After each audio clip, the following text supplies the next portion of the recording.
Kajian Kitab.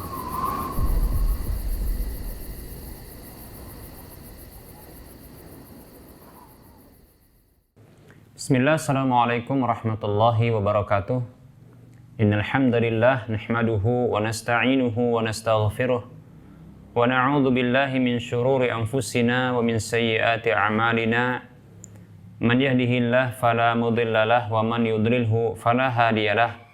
Wa asyhadu an la ilaha illallah wahdahu la syarikalah wa asyhadu anna Muhammadan 'abduhu wa rasuluhu sallallahu alaihi wasallam.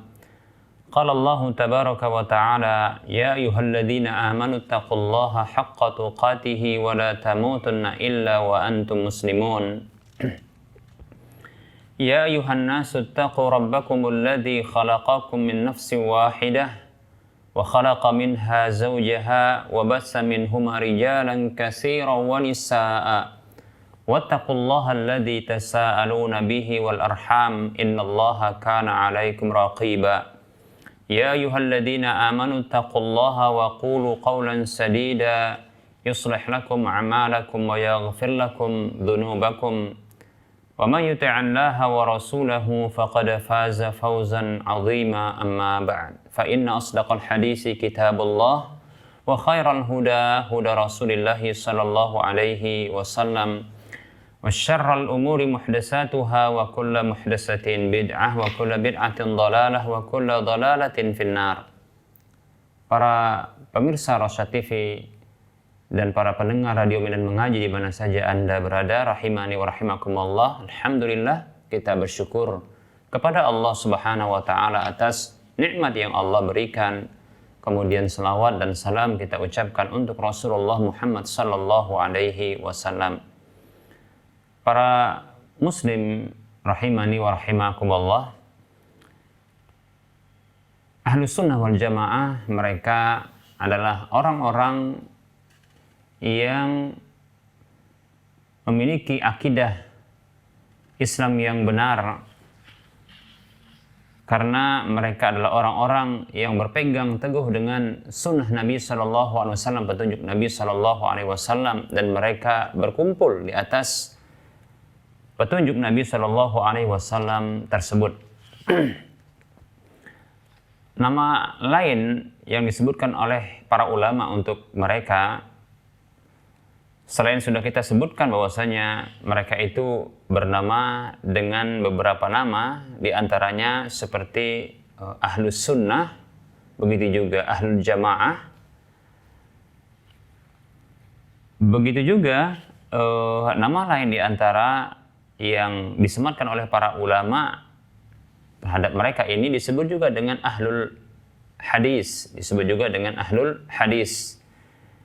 Mengapa mereka disebut dengan Ahlul Hadis? Karena mereka lah orang-orang yang komitmen untuk menyampaikan hadis dari Nabi Shallallahu Alaihi Wasallam, bahkan membedakan hadis-hadis tersebut ya dari yang bukan berasal dari Nabi Shallallahu Alaihi Wasallam ya dengan hadis-hadis yang berasal dari Nabi Shallallahu Alaihi Wasallam, membedakan hadis-hadis yang sahih dari Nabi Shallallahu Alaihi Wasallam dan yang tidak sahih dari Nabi Shallallahu Alaihi Wasallam. Bahkan mereka lah orang yang paling bersemangat untuk menerapkan ya hadis tersebut dalam ruang lingkup akidah dan masalah-masalah hukum. Demikian para muslim rahimani wa rahimakumullah. Atau disebut juga mereka dengan ashabul hadis, demikian. Hadis atau sunnah sesungguhnya dua hal yang sama dan maknanya saling berdekatan, demikian. Oleh karenanya kita dengar ada ungkapan ya kitabullah dan sunnah Rasulullah Sallallahu Alaihi Wasallam ya, juga dikenal dengan ada kitabullah Al-Quran dan ya sunnah atau hadis Nabi Sallallahu Alaihi Wasallam, karena memang hadis dengan sunnah adalah dua makna yang berdekatan. Definisi untuk hadis sebagaimana disebutkan oleh para ulama, dan ini juga adalah definisi untuk sunnah adalah ma'udhifa ila Nabi sallallahu alaihi wasallam min qaulin aw fi'lin aw taqririn aw sifatin. Yaitu segala sesuatu yang disandarkan kepada Nabi sallallahu alaihi wasallam, dinisbatkan kepada Nabi sallallahu alaihi wasallam, baik itu perkataan, perbuatan, persetujuan atau ketetapan maupun sifat-sifat, demikian. Nah, ini hadis sekaligus sunnah Nabi Shallallahu Alaihi Wasallam. Berikutnya nama lain dari Ahlus Sunnah wal Jamaah, dan mereka adalah orang-orang Islam di zaman awal-awal dahulu, disebut juga dengan At-Taifatul Mansurah. At-Taifatul Mansurah, yaitu kelompok yang ditolong oleh Allah Subhanahu Wa Taala sampai hari kiamat tentunya. Mereka inilah yang disebutkan oleh Nabi Shallallahu Alaihi Wasallam dalam sebuah hadis yang diriwayatkan oleh Imam Bukhari dan Muslim.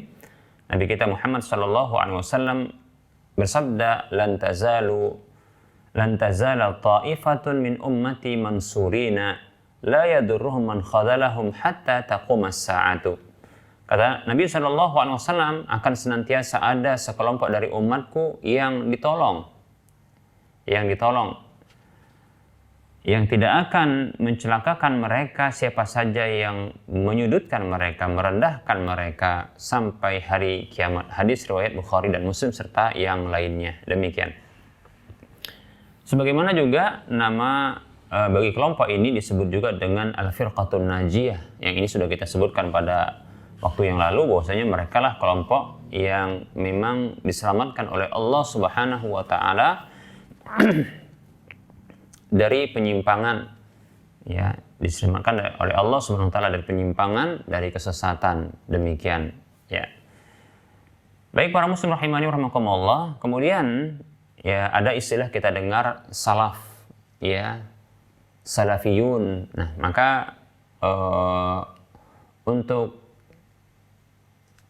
penamaan ini para ulama juga menyebutkan bahwasanya ya Ahlus Sunnah wal Jamaah juga disebut dengan salafiyun, ya, itu orang-orang yang menisbatkan kepada salaf. Nah, berikut ini kita akan memahami apa makna salaf secara bahasa maupun secara istilah.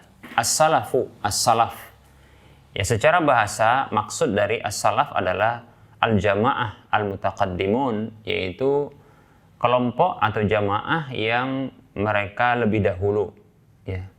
Maka ketika dikatakan salaf adalah karena ya berasal dari kata salafa, ya, yaslufu, maknanya adalah madha, ya, madha yaitu sesuatu yang sudah telah berlalu, demikian.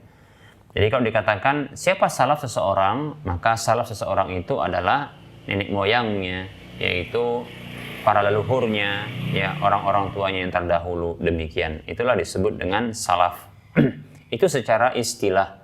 Jadi salaf artinya bermakna yaitu orang-orang yang telah berlalu.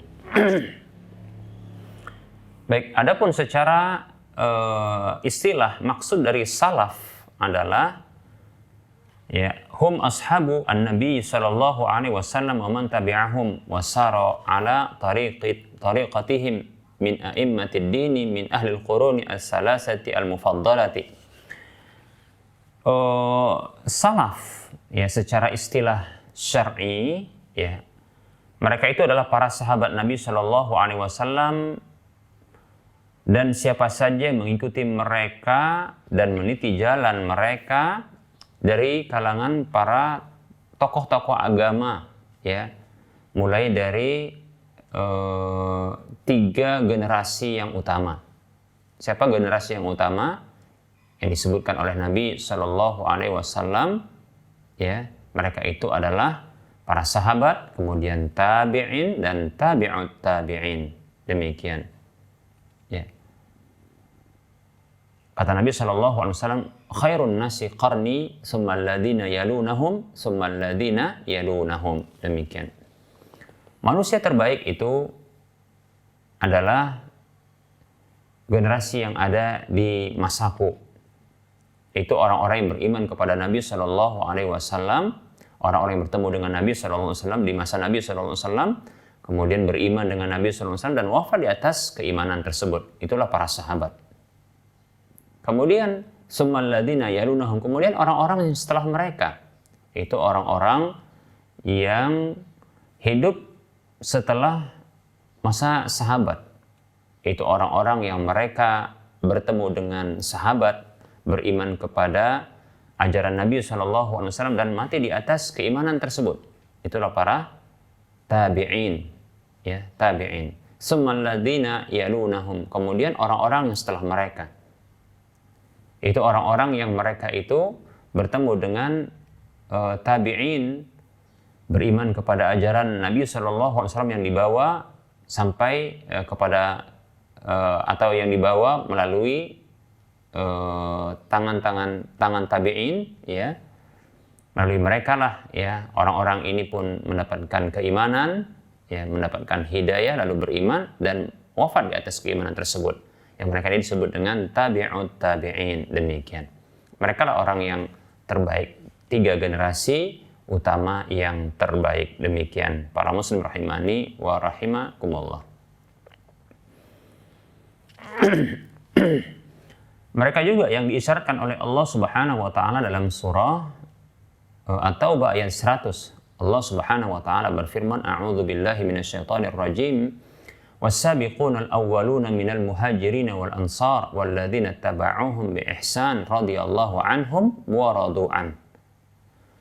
Kata Allah Subhanahu wa taala, ya, orang-orang yang mula-mula lagi pertama itu dari generasi umat ini, ya, dari kalangan muhajirin dan al-ansar, yaitu para sahabat, dan walladzina taba'uhum bi ihsan, dan orang-orang yang mereka mengikuti para muhajirin dan al-ansar tersebut dengan baik.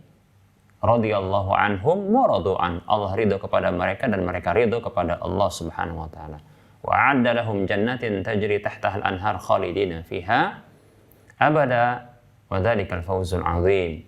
Dan Allah sediakan untuk mereka surga-surga yang mengalir dari bawahnya sungai-sungai, mereka kekal di dalamnya selamanya, itulah kemenangan yang besar. Demikian. Nah, ini yang disebutkan oleh Allah Subhanahu wa taala satu generasi, ya, yaitu disebut dengan muhajirin dan al-ansar, yaitu para sahabat radhiyallahu anhum ajma'in, generasi pertama dari umat ini, umat Islam, yang Allah Subhanahu wa taala ridho dengan mereka dan mereka pun ridho dengan Allah, bahkan Allah janjikan surga untuk mereka. Demikian. Oleh karenanya bila kita ingin mendapatkan janjian, ya, berupa keridhaan dari Allah dan surganya, maka jadilah kita pengikut para sahabat ini, generasi sahabat ini. Demikian.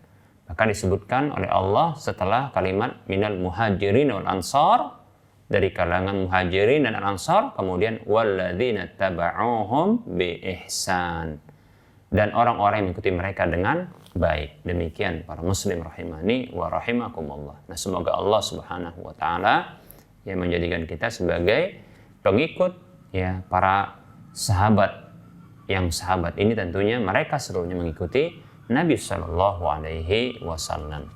Kemudian berikutnya ada istilah disebut dengan khalaf, ya, ada disebut dengan khalaf. Siapa khalaf itu? Secara bahasa makna dari al-khalaf adalah al-mutaakhir, yaitu orang yang terakhir. Wa kullu man yaji'u ba'du, ya, ba'da man madha, yaitu setiap orang yang datang setelah orang yang lebih dahulu datang. Demikian.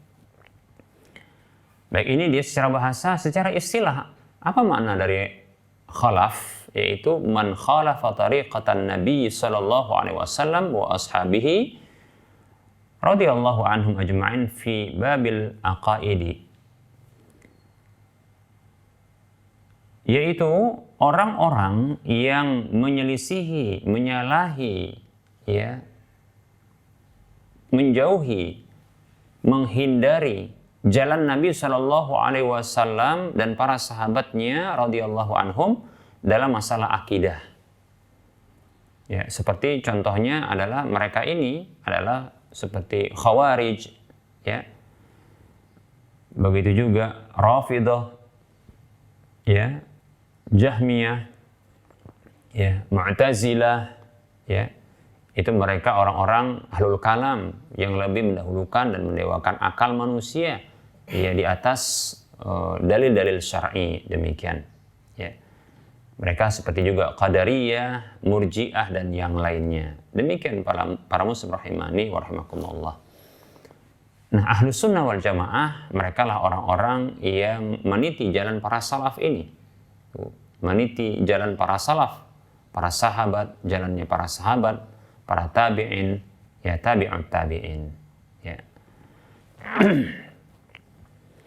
Mereka lah orang yang menjadikan para sahabat ini sebagai tokoh, ya, sebagai orang yang ada di hadapan mereka, ya, sebagai tokoh, orang yang mereka ikuti di dalam memahami agama ini. Mengapa demikian? Ya karena mereka lah yang direkomendasikan oleh Allah Subhanahu wa taala, demikian pula oleh Rasulullah Shallallahu alaihi wasallam. Nah, mereka ini, ya, yaitu para salaf, itu para sahabat, ya, yang terdepan di antara mereka adalah para khulafa'ur rasyidin, ya, yaitu Abu Bakar, Umar, Utsman dan Ali radhiyallahu anhum ajma'in. Nah, ini sebagai bentuk realisasi dari sabda Nabi Shallallahu alaihi wasallam yang bersabda, "Alaikum bisunnati wa sunnati al-khulafa'ir rasyidin al-mahdiyyin min ba'di 'addu 'alaiha bin nawajid." Rasulullah SAW bersabda, wajib bagi kalian berpegang teguh dengan sunnahku, yaitu petunjukku, ya, dan sunnah, yaitu petunjuk para khulafa ar-rasyidin yang mereka diberikan petunjuk, ya, setelahku. Dan gigitlah ia dengan gigi geraham kalian, demikian, ya. Nah, dan juga sebagai bentuk pengamalan terhadap sabda Nabi yang lainnya, yaitu tatkala Nabi Shallallahu alaihi wasallam menceritakan, ya, tentang umat Islam yang ini terpecah belah menjadi 73 golongan. Lalu seluruhnya itu masuk ke dalam neraka, yaitu diancam dengan neraka kecuali satu. Ketika ditanyakan kepada Rasulullah Muhammad SAW tentang kelompok yang satu tersebut, maka Nabi SAW bersabda, "Man kana ala misli ma ana alaihi wa ashabi," yaitu orang-orang yang mereka berada, ya, di seperti jalanku yang aku dan para sahabatku berada di atasnya, demikian. Baik, inilah para Ahlus Sunnah wal Jamaah, ya, orang-orang yang mereka berpegang teguh dengan petunjuk Nabi SAW dan mereka berkumpul di atas kebenaran. Demikian para muslim rahimani wa rahimakumullah. Nah, orang-orang yang mereka menisbatkan, ya, dirinya kepada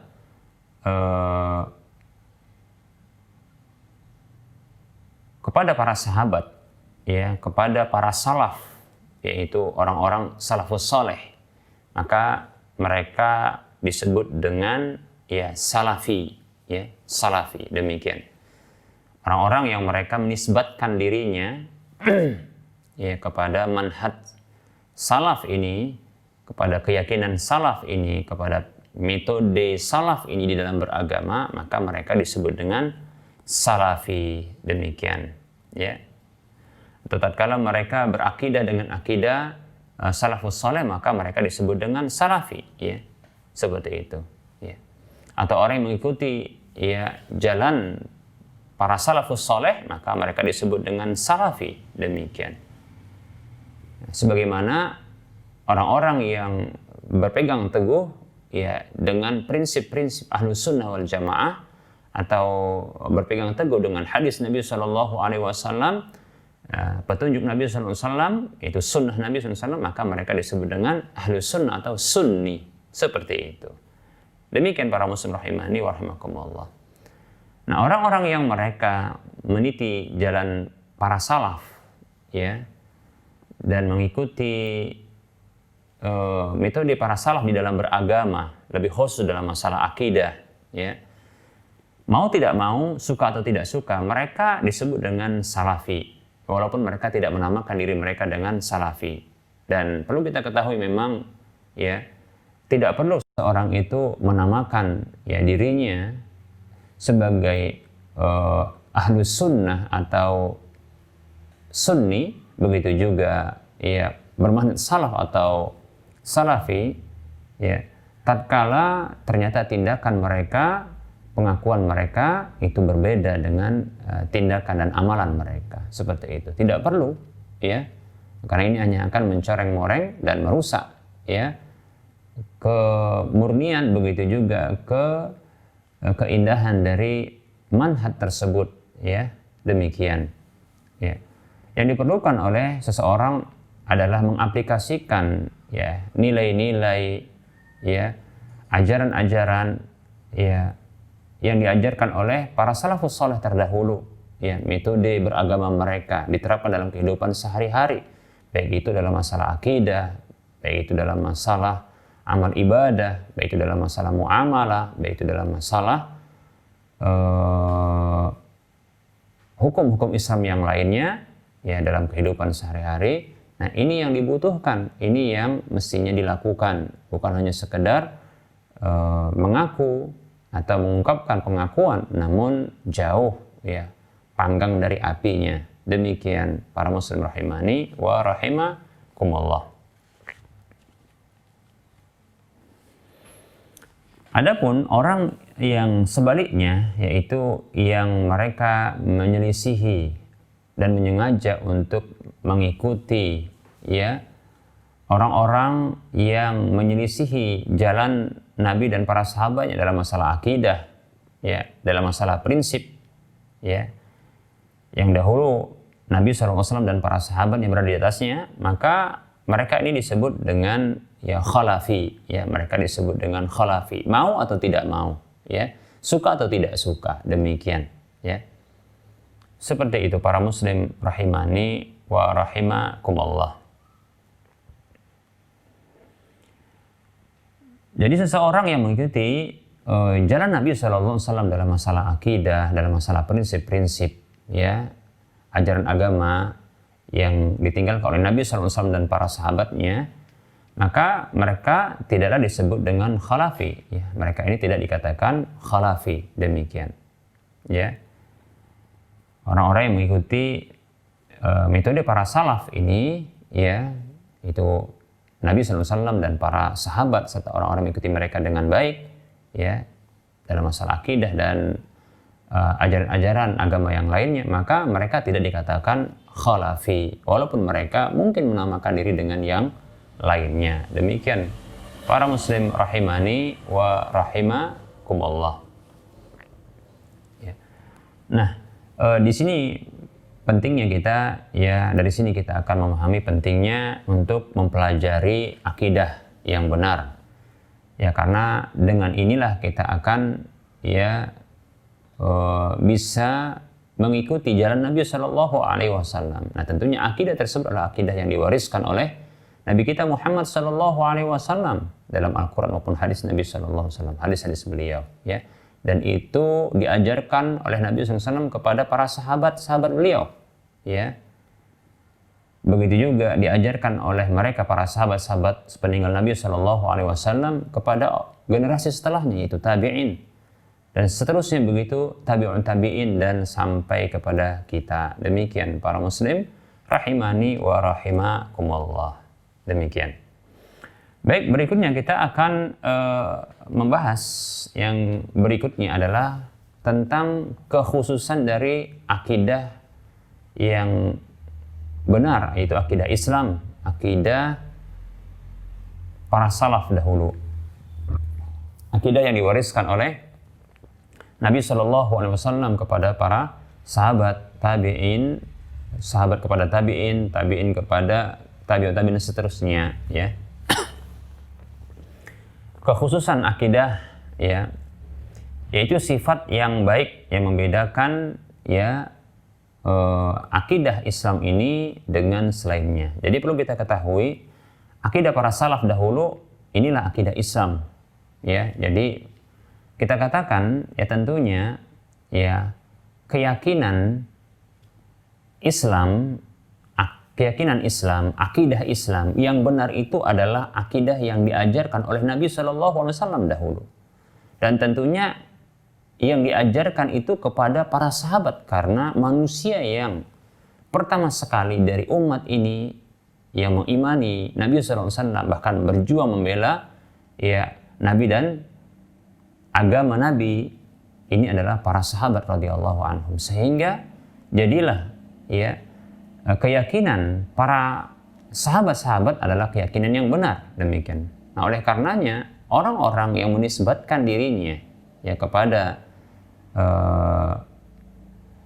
sahabat-sahabat di dalam berkeyakinan, maka mereka ini berusaha untuk mengikuti akidah Islam, akidah yang diajarkan oleh Nabi Sallallahu Alaihi Wasallam, demikian. Tentunya adalah ya disebut dengan kekhususan adalah sesuatu yang membedakan ya dengan yang lainnya. Sesungguhnya kekhususan akidah Islam ya, akidah yang diajarkan oleh Nabi Sallallahu Alaihi Wasallam itu banyak kekhususannya. Kita akan sebutkan dua pembeda yang mencolok. Yang pertama adalah ya akidah Islam itu dia adalah sesuatu yang gaib tentunya, ya, sesuatu yang gaib. Yaitu sesuatu yang tidak bisa diindra, itu disebut dengan gaib, ya. Yang tidak bisa diindra dengan panca indera, baik itu indera pendengaran, indera penglihatan, indera rasa, indera penciuman, ya, dan indera kulit, ya, demikian. Demikian. Ya. Inilah akidah Islam. Ya. Akidah Islam dia tidak bisa diindra, tidak bisa bahkan ya dia dicerna oleh akal manusia. Ya. Maksudnya adalah tidak bisa dibayangkan dengan akal manusia. Ya. Karena terkumpul padanya keyakinan-keyakinan yang dia tidak tampak, seperti contohnya beriman kepada Allah, beriman kepada malaikat-malaikat, beriman kepada kitab-kitab, ya, beriman kepada rasul-rasul, beriman kepada hari kiamat, ya, beriman kepada takdir baik maupun buruknya, ya, seperti itu. Nah, beriman kepada hari akhir ini ada tercakup ke dalamnya, beriman kepada adab dan nikmat kubur, ya, seperti itu. Begitu juga ya kehidupan setelah berbangkit, ya, setelah berbangkit, begitu juga tahapan-tahapan di akhirat sampai nanti menuju surga atau menuju neraka, demikian. Dan semuanya ya di dalam penetapannya, maka ini butuh pengkabaran zat yang maha benar, ya. Demikian para muslim rahimani wa rahimakumullah. Dikarenakan dia adalah ya akidah yang gaib, ya. Sehingga ada kekhususan yang kedua berikutnya dari akidah Islam ini adalah akidah tersebut adalah akidah yang tauqifiyah, yaitu yang dihentikan dia ya dan bersandar kepada kebenaran, standar kebenaran, yaitu ya pengkabaran dari Allah Subhanahu wa taala, ya, wahyu Allah Subhanahu wa taala. Demikian para muslim rahimani wa rahimakumullah. Allah Subhanahu wa taala berfirman di dalam surah ya dalam surah Al-Baqarah ayat 1, 2, ayat 1 dan 2, Allah Subhanahu wa taala berfirman ayat 1, 2 dan 3, Allah berfirman a'udzu billahi minasyaitonir rajim, alif lam mim, dzalikal kitabu la raiba fihi hudal lil muttaqin alladzina yu'minuna bil ghaibi wa yuqimunas salata wa mimma razaqnahum yunfiqun. Alif lam mim, itulah kitab yang tidak ada keraguan padanya sebagai petunjuk bagi orang-orang yang bertakwa, yaitu orang-orang yang mereka beriman kepada perkara-perkara gaib. Di antaranya tadi kita sebutkan Allah Subhanahu wa taala, karena Allah Maha gaib, ya, demikian. Kemudian beriman kepada para malaikatnya, kitab-kitabnya, rasul-rasulnya, hari akhir, takdir baik maupun buruknya, demikian. dan apa saja yang mengikutinya, perkara-perkara yang gaib itu. Dan ya, mereka menafkahkan, menginfakkan dari harta yang kami rezekikan kepada mereka, demikian, mendirikan sholat, dan mereka menafkahkan atau menginfakkan ya dari rezeki yang kami rezekikan kepada mereka, demikian. Nah, ini Allah SWT memuji orang-orang beriman yang mereka beriman kepada yang gaib, yang mereka ya ini juga mendirikan sholat dan mereka mengeluarkan zakat, demikian. Baik, mereka inilah yang disebut dengan orang-orang yang bertakwa, yang ternyata kitabullah Al-Quran sebagai wahyu dari Allah itu sebagai pegangan ya petunjuk bagi mereka. Demikian para muslim rahimani wa rahimakumullah. Dan kekhususan tadi kita sebutkan yang kedua dari akidah Islam ini adalah akidah tersebut akidah yang dia berdiri di atas dalil, ya, berdiri di atas dalil. Ya. Akidah Islam itu bersandar kepada wahyu, ya. Jadi bukan bersandar kepada akal, ya, bukan bersandar kepada bualan-bualan, ya, isapan jempol, mimpi-mimpi, ya, atau pendapat-pendapat pribadi tokoh-tokoh, demikian. Tidak. Islam, ya, keyakinannya ini berasal dari kitabullah Al-Quran dan hadis-hadis yang sahih dari Nabi SAW yang itu adalah wahyu dari Allah Subhanahu wa taala. Allah berfirman dalam surah An-Najm ayat 3 dan 4, A'udzu billahi minasyaitonir rajim, wa ma yantiqu 'anil hawa in huwa illa wahyu yuha. Tidaklah dia, yaitu Muhammad SAW, itu berbicara dari hawa nafsunya, dan tidaklah ungkapannya melainkan wahyu diwahyukan kepadanya. Wahyu dari Allah itu ya hadis Nabi SAW. Jika benar sahih hadis tersebut, ya, dari sisi periwayatan sahih benar dari Nabi SAW, ya, maka itu adalah wahyu dari Allah Subhanahu wa taala. Demikian. Dan satu hal yang logis yang bisa diterima oleh akal sehat kita, bahwasanya perkara yang tidak tampak, yang gaib, yang tidak bisa diindra dengan panca indera kita, ya, tentunya untuk mengetahuinya adalah pertama kita harus mengetahui, ya, sesuatu tersebut adalah sesuatu yang pernah diindra sebelumnya, ya. Namun ya kita tidak mengetahui bahwasanya perkara-perkara gaib ini pernah kita indra sebelumnya. Kita tidak pernah mengindra Allah Subhanahu wa taala, para malaikatnya, ya, kitab-kitab sebelum kita, para rasul-rasul dahulu, demikian, ya. Termasuk kita sendiri tidak bertemu dengan Nabi Muhammad SAW, ya. Demikian pula, ya, tahapan-tahapan hari akhir, ya, sampai pun takdir baik maupun buruknya kita tidak mengetahuinya, ya, kita tidak bisa mengindranya sehingga kita tidak bisa mengetahuinya. Maka yang kedua tentunya, ya, tumpuan kita untuk bisa mengetahuinya adalah, ya, pengkabaran dari kabar yang jujur dan benar. Demikian. Tentunya demikian. Ketika kita tidak bisa mengetahui, maka kita menanti pengkabaran, ya, kabar yang jujur dan benar. Tentunya seperti itu. Dan tidak ada yang mengetahui perkara yang gaib tersebut.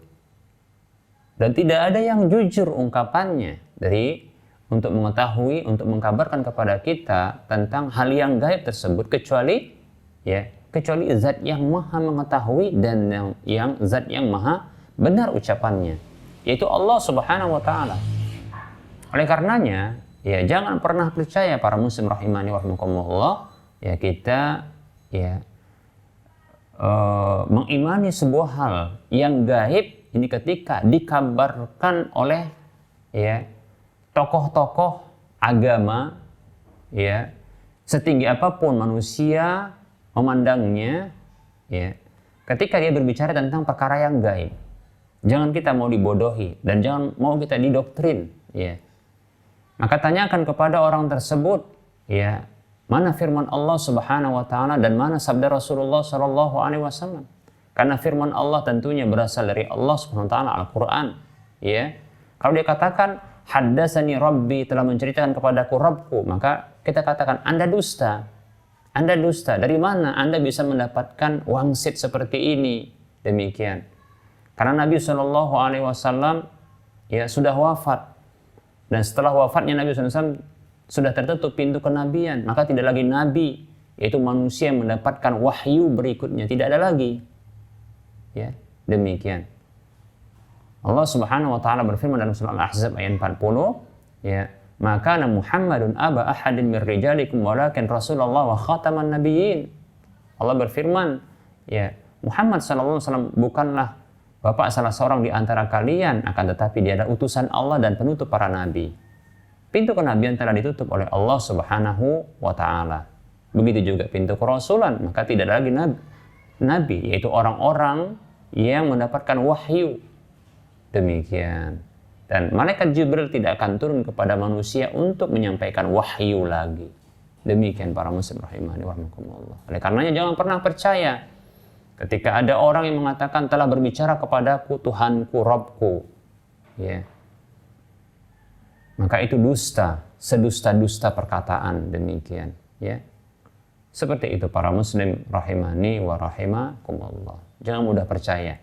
Demikian pula contohnya, ya, jangan mudah percaya juga ketika kita mendapatkan pengkabaran yang gaib itu dari lewat mimpi-mimpi. Ada seseorang bercerita tentang, ya, perkara yang gaib, menetapkan satu hal yang gaib yang harus diyakini, tapi dari mimpi. Maka kita katakan, ya, mimpi yang dialami oleh manusia biasa, maka itu bisa, ya, terdiri dari salah satu dari tiga hal ini. Ya. Kalaulah tidak dari Allah Subhanahu wa taala, dan itu biasanya adalah yang baik. Yang kedua adalah yang berasal dari syaitan, dan itu buruk. Ya, kemudian yang ketiga adalah dari bunga-bunga tidur. Demikian. Baik, para muslim rahimani wa rahimakumullah. Maka jika mimpi seseorang, ya, itu muncul, maka bisa dari salah satu dari tiga hal ini. Demikian. Adapun penetapan syariat, maka tidak mungkin, ya, ditetapkan syariat baru dengan mimpi. Begitu juga tidak mungkin, ya, ditetapkan sebuah, ya, keyakinan dalam Islam ini dari mimpi. Karena Islam sudah sempurna, maka tidak butuh lagi ada, ya, hal-hal yang harus ditetapkan, hal yang baru dalam agama ini. Demikian para muslim rahimani wa rahimakumullah, ya, seperti itu. Perkara-perkara gaib, maka, ya, itu hanya bisa saat ini, ya, kita menanti pengkabarannya, ya, untuk bisa benarnya berita dan informasi tentang perkara yang gaib tersebut, ya, terkait dengan keyakinan-keyakinan. Karena sesungguhnya keyakinan itu adalah terkait dengan hal-hal yang gaib, ya. Maka itu, ya, kita menanti dan bertumpu hanya pada pengkabaran dari kabar yang benar, dan itu berasal dari kabar Allah Subhanahu wa taala, yaitu Al-Qur'an dan hadis Nabi sallallahu alaihi wasallam. Tentunya hadis yang sahih dari Nabi sallallahu alaihi wasallam, hadis yang sah benar dari Nabi sallallahu alaihi wasallam. Demikian para muslim rahimani wa rahimakumullah.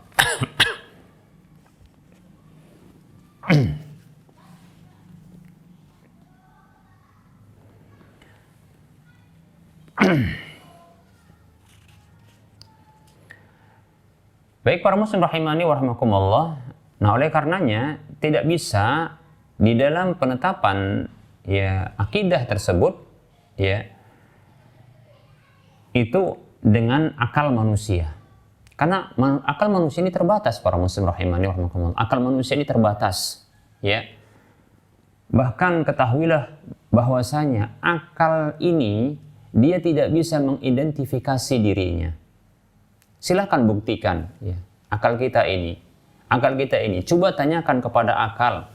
Ya, ketika kita sehat, waras, tidak gila, ya, coba berinteraksi dengan akal sembari berpikir atau mengarahkan beberapa pertanyaan kepada akal terkait dengan dirinya. Ya, coba ya seperti contohnya pertanyaan ya, apa bentuk akal? Ya, apa bentuk akal? Kemudian yang kedua, di mana posisi akal? Ya. Walaupun para ulama mereka berbeda pendapat, akal itu apakah ada di otak manusia ataukah ada di hati manusia? Terjadi perdebatan di kalangan para ulama. Kemudian ya apa warna akal? Bentuk, warna, dan baunya akal. Demikian.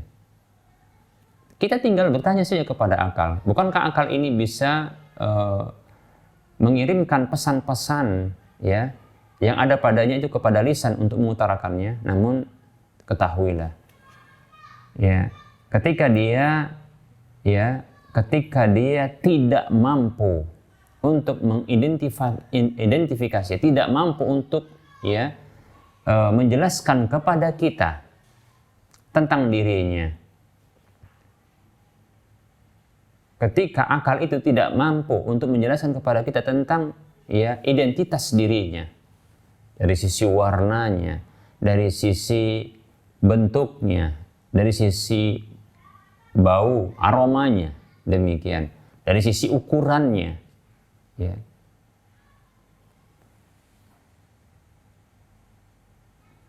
Dari sisi posisinya, ya, tepat posisinya di mana, demikian, ya. Ketika tidak mampu mengkabarkan kepada kita, menunjukkan bahwasanya ya dia tidak mampu untuk mengidentifikasi dirinya. Ya. Nah, ketika akal itu tidak mampu mengidentifikasi dirinya, lalu bagaimana dia bisa mengidentifikasi yang lebih sulit dari dirinya? Ya. Yang lebih sulit, ya, takaran kesulitan untuk identifikasi lebih berat. Ya. Demikian. Maka jangan paksa akal untuk mengetahui ya tentang perkara-perkara yang gaib. Ya. Jangan ya memaksakan akal untuk menetapkan perkara-perkara gaib. Oleh karenanya la majala lil aqli fi al-masail al-aqadiyah, ya. Tidak ada ruang bagi akal ya di dalam permasalahan akidah. Tidak ada.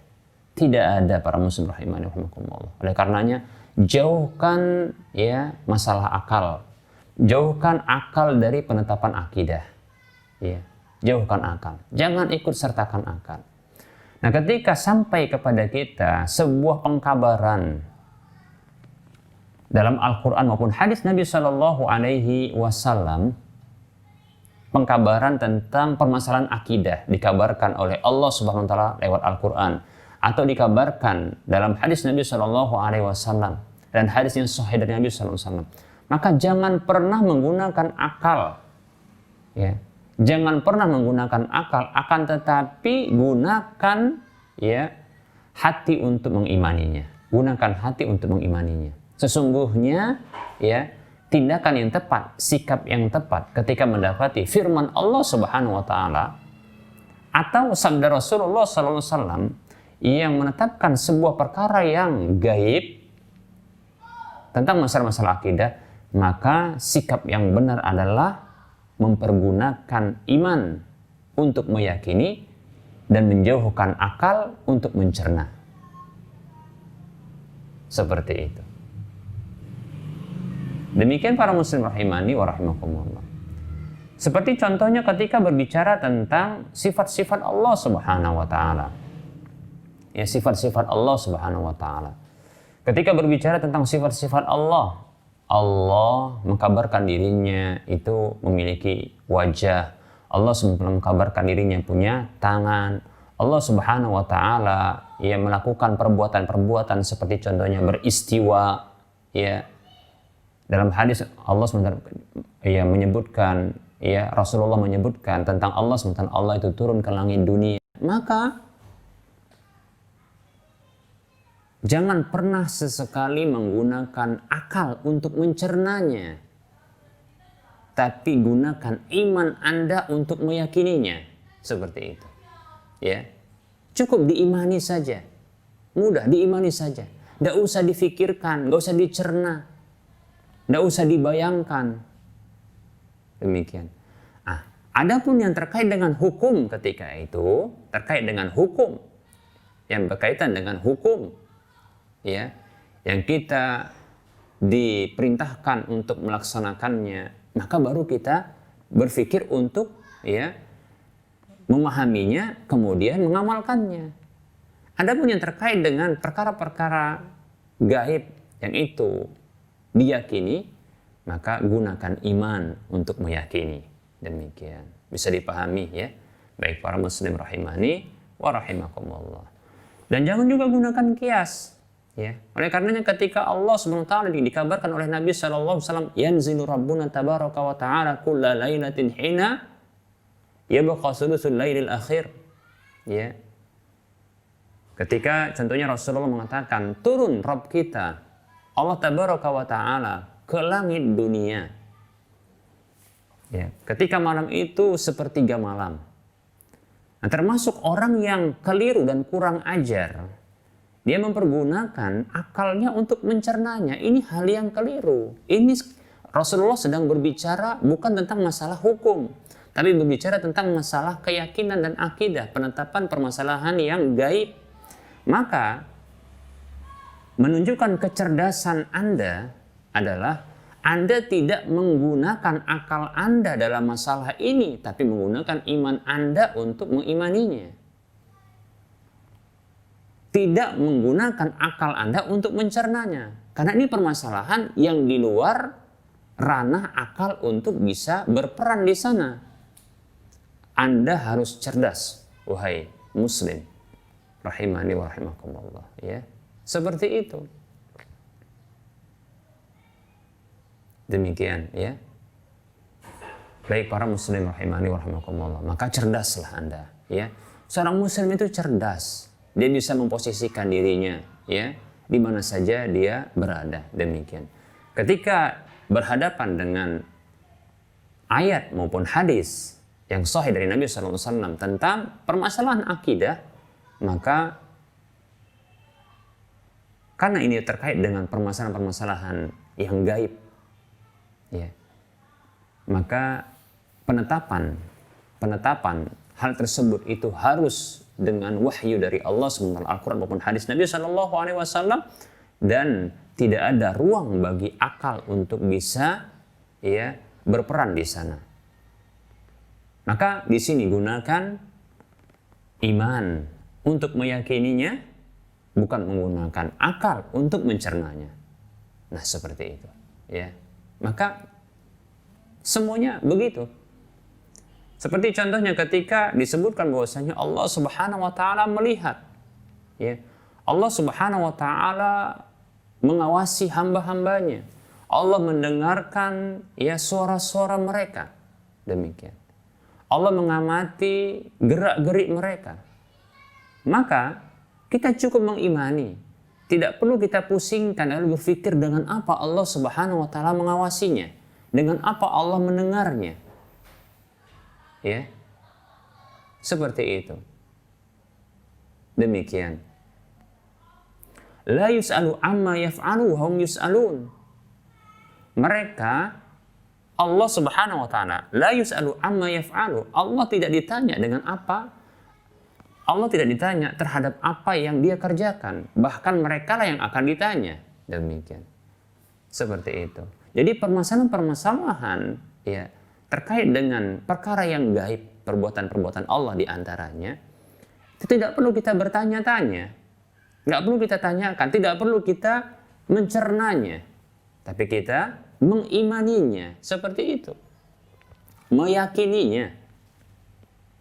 Seperti itu.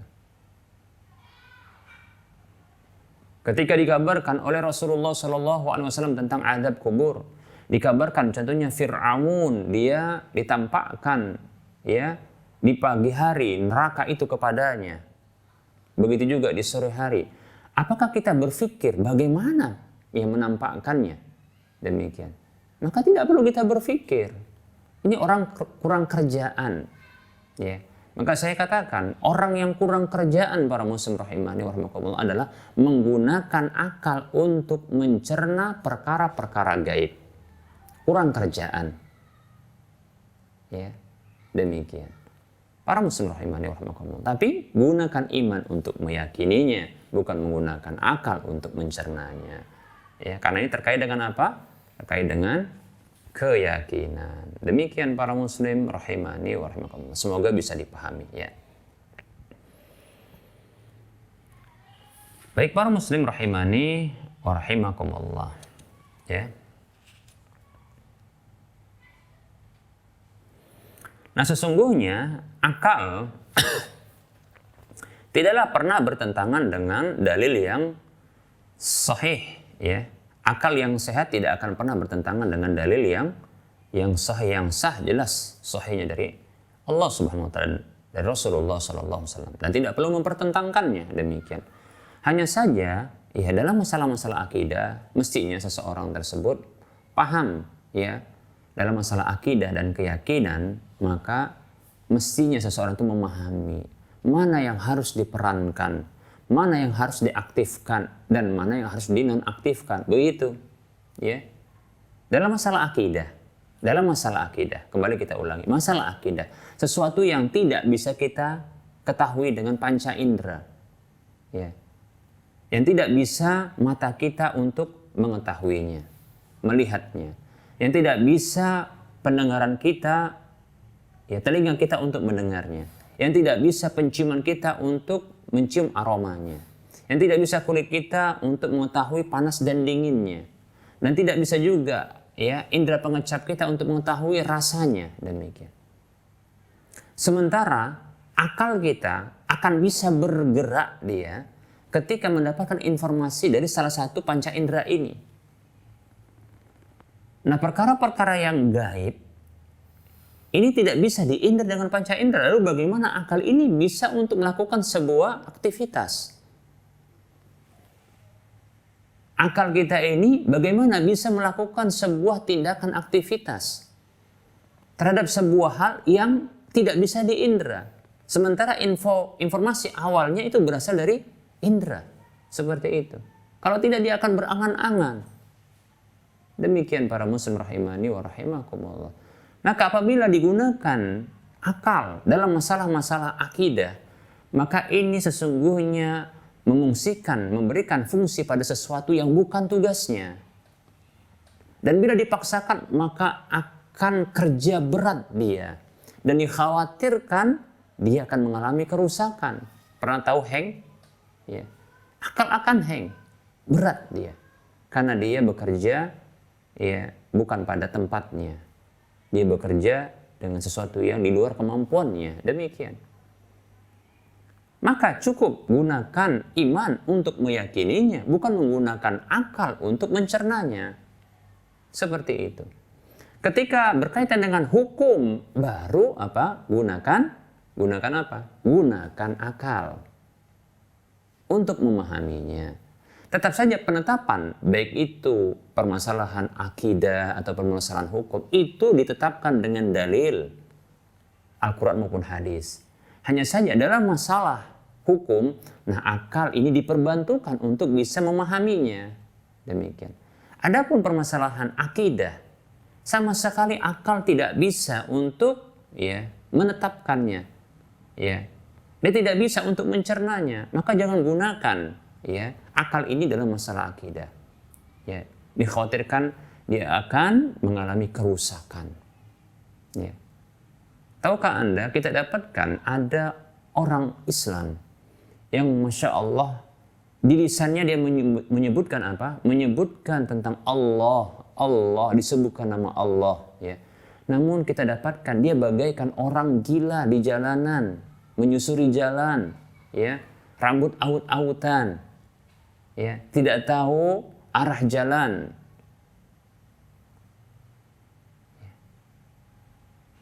Dan tak kenal lagi tentang ya kekerabatan. Seperti itu. Padahal disebutkan apa? Sebutkan Allah, Allah disebutkan. Ya. Nah, para muslim rahimani wa rahimakumullah. Nah, ini adalah contoh orang-orang yang mengalami ya kerusakan pada akalnya tatkala ya mempergunakan akal tidak pada tempatnya. Ya. Ini zalim kepada akal, demikian. Dia mempekerjakan ya mengungsikan akal ya pada sesuatu yang di luar kemampuannya. Yang terjadi adalah kehilangan akal itu, gila, demikian. Ingat, dalam masalah-masalah akidah ya, maka gunakan iman untuk meyakininya, bukan menggunakan akal untuk mencernanya. Nah, ini dia ya, seperti itu. Baik para muslim rahimani wa rahimakumullah. Nah, ini barangkali materi yang bisa kita sampaikan ya, ini materi yang bisa kita sampaikan.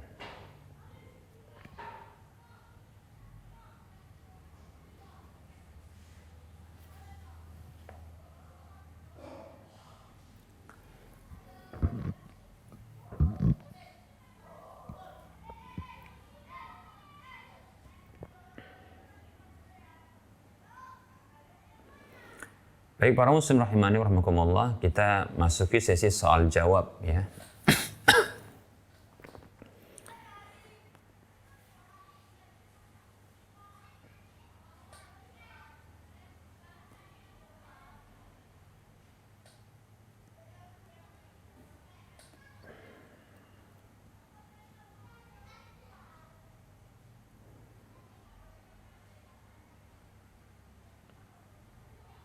Baik, kita menanti pertanyaan.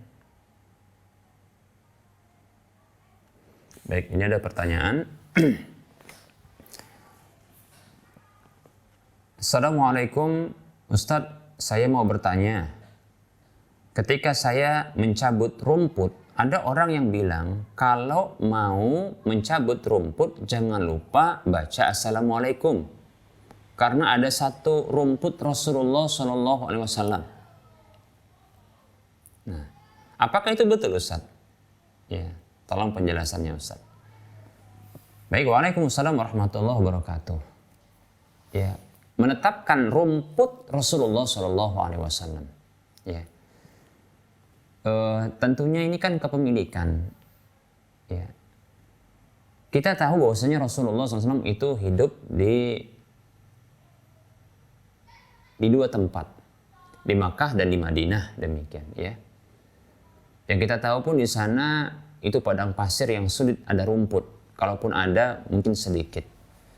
Lalu bagaimana bisa ada rumput sampai ke Indonesia? Nah, ini kan aneh ini kan. Ya. Ya. Pertama, menetapkan adanya rumput yang ada di dunia ini adalah milik Rasulullah SAW. Demikian. Nah, ini tentunya ini kalaulah kita katakan sebagai bentuk akidah. Nah, tentunya kan butuh dalil. Ya, tentunya butuh kepada dalil yang seperti ini. Itu mana sabda Rasulullah SAW mengatakan bahwasanya ya rumput yang ada ini adalah rumput ya Rasulullah SAW, sehingga harus menyebutkan ya bacaan tertentu ketika mencabutnya, demikian. Nah, ini tentunya hal yang kita kira berlebihan seperti ini. Ini bisa dijatuh kepada hukum khurafat yang seperti ini, demikian ya. Kemudian menetapkan sebuah zikir, yaitu zikir berupa ucapan salam ketika mencabut rumput. Nah, ini juga merupakan keanehan, ya. Yang menetapkan satu bentuk ibadah, ya, ketika melakukan sebuah hal. Nah, sementara Rasulullah mengatakan sendiri, man amila amalan laisa alaihi amruna fahuwa raddun. Siapa saja beramal dengan sebuah amalan yang tidak ada perintah kami padanya, maka tertolak. Demikian. Ya, tertolak kata Nabi sallallahu alaihi wasallam. Demikian ya. Jadi kalau kita katakan kita mengucapkan salam ya untuk satu rumput, ini juga hal berikutnya yang menunjukkan kekeliruan ini. Tentunya salam ini ya itu keselamatan, doa keselamatan yaitu ditujukan kepada siapa? Kepada rumputnya atau kepada Rasulullah. Demikian. Nah, kalau memang itu kepada Rasulullah, apakah Rasulullah hadir ketika itu? Kalau kepada rumput Rasulullah, apakah boleh mengucapkan ya salam kepada rumput, ya benda mati. Kalau begitu ya kita harus mengucapkan ya mengucapkan salam kepada benda-benda mati. Nah, ini hal yang aneh kita katakan. Maka bisa dinyatakan bahwasanya hal seperti ini adalah sesuatu yang tidak benar, sesuatu yang tidak benar. Wallahu ta'ala a'lam.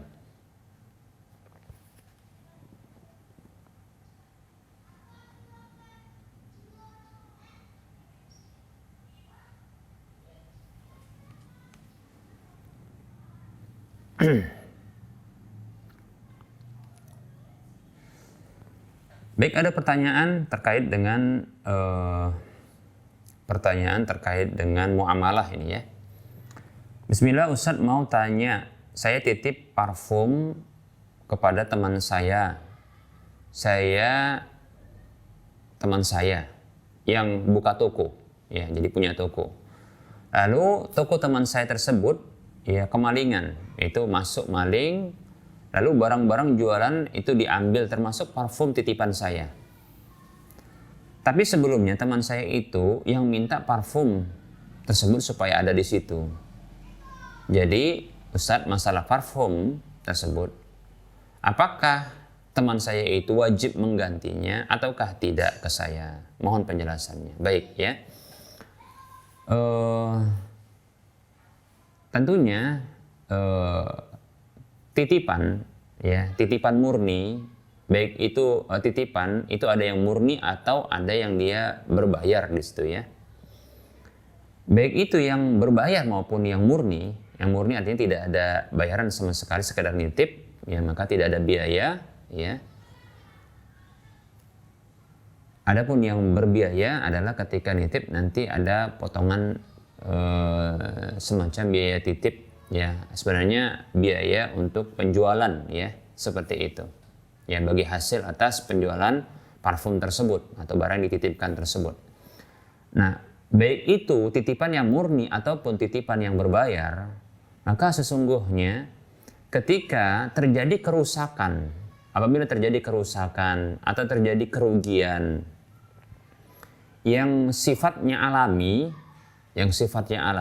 atau yang tidak ada di sana kesalahan, kecerobohan, kelalaian, ya, atau penyalahan atau pelanggaran, ya, pelanggaran kesepakatan tidak dilakukan oleh orang yang dititipi, maka sesungguhnya ya kerusakan dan kerugian tersebut ditanggung oleh orang yang menitipnya. Demikian ya, orang yang menitipkannya, seperti itu ya. Jadi pihak yang dititipi tidak boleh menanggung kerugian tersebut. Mengapa? Karena itu bukan kesalahan dia. Walaupun dia meminta untuk hadirnya barang itu ya. Demikian. Lihat, kemalingan ini bukanlah satu hal yang dikehendaki, bahkan ya kemalingan ini terjadi itu ketika tentunya rumah tersebut adalah rumah yang sudah tertutup, terkunci. Artinya memang terjaga dia bihirzihi, yaitu terjaga pada tempat yang aman. Namun karena namanya maling, dia punya keahlian dalam hal tersebut, akhirnya dia bisa masuk dan mengambil barang-barang tersebut ya. Nah, ini tentunya kerugian yang tidak berasal dari kesalahan dan kecerobohan dari pihak yang dititipi. Oleh karena tidak layak ya, tidak adil ya kalau seandainya kerugian itu ditanggung oleh orang yang dititipi. Demikian. Maka kerugian itu dan kerusakan itu ditanggung oleh orang yang dititipi oleh orang yang menitipkan barang tersebut. Saya ulangi, ya, kerugian tersebut maka ditanggung oleh orang yang menitipkan barang itu kepadanya. Demikian. Seperti itu.